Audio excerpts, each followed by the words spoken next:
To commemorate the founding of New Orleans in 1718, WYES presents this Tricentennial moment in celebration of our city's past and present.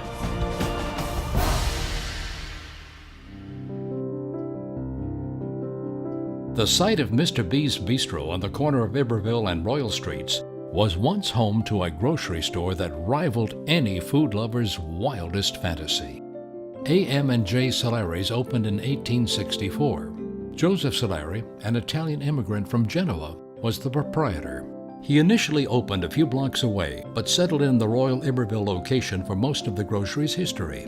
Solari's carried imported liquor, cheeses, olive oils, pasta, and caviar.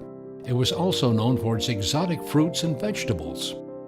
In 1877, Solari's was among the first businesses in New Orleans to install telephone lines. The grocery offered home delivery and their own in-house packaged brands. Solari's was sold to a new owner in the early 20s who retained the name, and in 1927 the interior was renovated to include a modern lunch counter, soda fountain, and expanded bakery. Solari's made its own candy.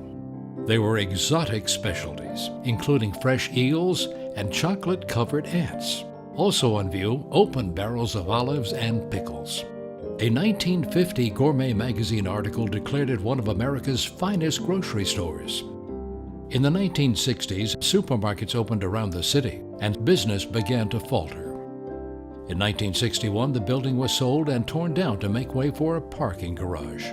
While Solari's opened briefly on the ground floor of the new building, it closed in 1965, ending more than a century of doing business.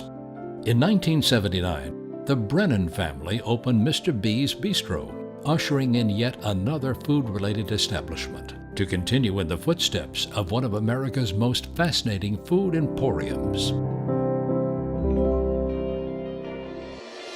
WYES's New Orleans Tricentennial Moments are brought to you by the Miro Foundation and presented in association with the historic New Orleans Collection.